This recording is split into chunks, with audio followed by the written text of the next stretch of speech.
Nous allons maintenant parler de la classification botanique de la glycine. Vous savez, les botanistes adorent classer les plantes. Le schéma qu'ils utilisent habituellement est le suivant. Il y a des grandes familles dans lesquelles on trouve un ou plusieurs genres, dans lesquelles on trouve une ou plusieurs espèces. Concernant la glycine, sa flore particulière, que l'on dit papillonacée, nous a orientés vers la famille des Fabacées.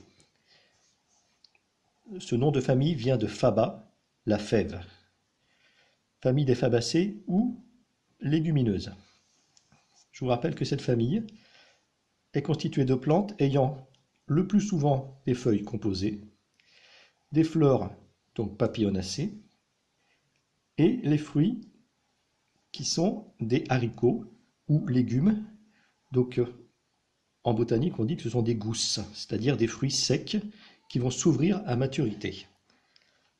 Dans cette famille, j'ai cherché s'il existait un genre glycine. Alors dans ma flore, qui est la flore de Méditerranée, j'ai effectivement trouvé un genre glycine. Alors en latin, on ne dit pas glycine, on dit gluciné. Donc ce genre gluciné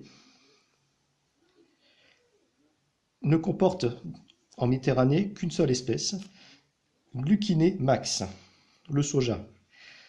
Voilà. Alors ce genre gluciné est un genre qui existait, qui a été repris en tout cas par Linné. Alors Linné, qui était appelé le père de la botanique, Linné dans son livre de base, Species Plantarum. C'est un ouvrage qu'il a écrit en 1753, dans lequel il reprenait tous les noms de plantes connues, les regroupait lorsqu'il constituait des synonymes, et donnait pour chaque plante un nom selon une nomenclature binomiale, c'est-à-dire un nom composé de deux noms, un nom de genre, un nom d'espèce. D'accord ? Donc dans Species Plantarum, il reprend le nom de genre Gluciné,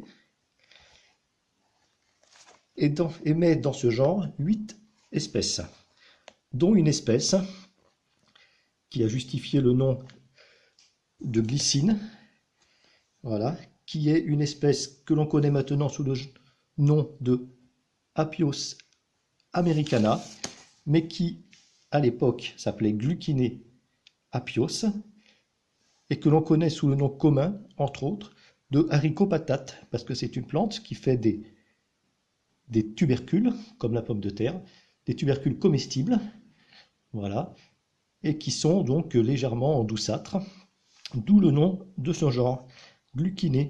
Gluciné, la base, c'est gluc, en grec, donc c'est doux, sucré, comme le glucose, voilà. Donc ce genre gluciné. Mais bon, par contre, ma glycine n'y est pas. Ma glycine, la glycine de mon jardin, elle n'y est pas. Elle n'y a fait qu'un bref passage. Et maintenant, on la retrouve aussi dans ma flore, mais on la retrouve sous le nom de genre Wisteria. La glycine Wisteria, c'est un nom de genre qui a été créé par un botaniste du nom de Nuttall en 1818.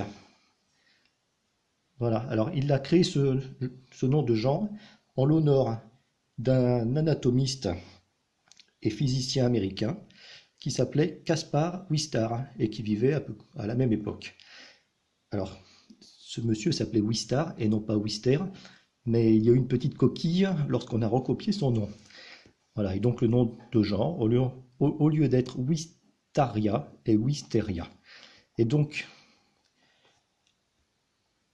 dans la région méditerranéenne, on va trouver une espèce du genre Wisteria, qui est Wisteria sinensis. Sinensis, ça veut dire qui vient de Chine, en référence à l'origine asiatique de notre glycine.